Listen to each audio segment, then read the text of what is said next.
Hey there! Today, we're going to break down a really important document, the official plan that's going to determine your town's water supply for the next 20 years. Now, it's a dense document for sure, but knowing what's inside is absolutely crucial for our shared water future. Okay, so here's how we're going to tackle this.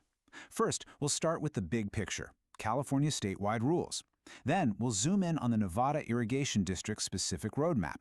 We'll look at the hard numbers, supply versus demand, and then get into the playbook for droughts. And finally, the most important part, your role in all of this. So, let's start with a basic question. Why are we even talking about a 100-plus page document from the Nevada Irrigation District, or NID? Well, it's not just a bunch of paperwork. It's actually a critical piece of a much larger strategy for managing water all across the state. It all starts with this thing called an Urban Water Management Plan, or UWMP for short. Honestly, the best way to think of it is as a survival guide for water in California. It's a really comprehensive plan that basically forces water suppliers to look ahead and create a concrete strategy for getting water to us, no matter what the future holds.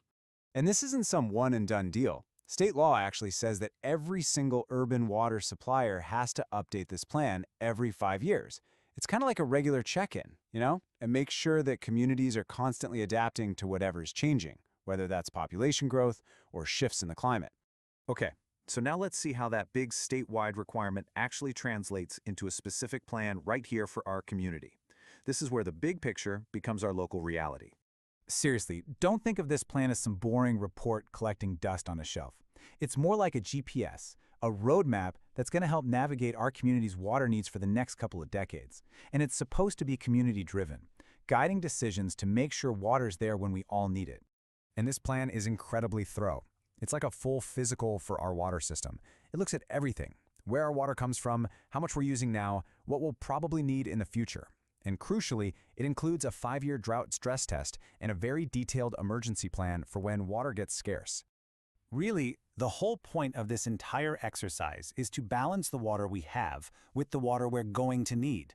It's a massive balancing act, and this is where the projections in the plan start to get very real. So here's a key thing to grasp about our region. Our water supply is directly tied to the health of the snowpack every year. The snow that falls up in the mountains literally becomes the water in our taps. And of course, that makes our community particularly vulnerable to a changing climate and those warmer winters. And this chart just brilliantly illustrates how dependent we are. I mean, just look at these numbers.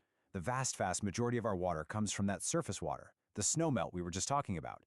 Purchased water and recycled water, they barely make up a tiny fraction of the total supply. And this is where it gets really serious. The plan actually models what would happen in a single dry year. Looking out to 2030, the projected supply is just over 75,000 acre-feet, but the demand? That's projected to be over 163,000. That leaves a staggering potential shortfall of more than 88,000 acre-feet. To put that in perspective, that's more water than the entire projected supply for that year. Wow! That huge potential shortfall is exactly why the plan includes a detailed playbook for what to do when a drought hits. It's called the Water Shortage Contingency Plan, and it lays out the specific steps the district and the community will need to take. The plan has to answer the one critical question on every resident's mind. What are they going to ask of us when water becomes scarce? Because it's not really a question of if, but when. And this plan provides a clear, predictable response. So, the district has this clear 6-stage plan that escalates based on how bad the water shortage is. It starts with a call for a simple 10% reduction and can ramp all the way up to a mandatory reduction of over 50% in the most extreme conditions. Each stage has its own specific conservation target. And these stages translate into real-world actions. In the early stages, it might just mean limiting which days you can water your lawn, but as things get more serious, you could see rules against filling fountains or pools, strict requirements to fix leaks right away, and even potential restrictions on the flow of water coming into your home. Which brings us to what I think is the most important part. This plan isn't just something that happens to us as a community, it's a document that is meant to be shaped by the community. Your voice really matters here. And that's not just a nice suggestion.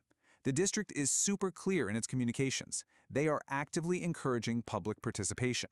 They are asking residents to provide their input. Your formal opportunity to engage with the plan and the decision makers is coming up. The NID Board of Directors is going to hold a public hearing specifically to review this document and consider adopting it. So you might want to mark your calendar. The hearing is Wednesday, May 13th, 2026 at 9 a.m. It's at the NID headquarters in Grass Valley. You can go and provide your comments in person, or if you can't make it, you can always submit them ahead of time by email. So you've got options. Speaking in person lets you address the board directly. But, submitting written comments by email, that's to ops@nidwater.com, ensures your perspective is on the record, even if you can't get to the meeting. Either way, your voice is heard. Ultimately, this whole process raises a final, crucial question for all of us. The roadmap for our region's water security for the next 2 decades is being finalized right now. The projections are pretty sobering, and the plans are detailed. The only question left is, as a community, are we paying enough attention?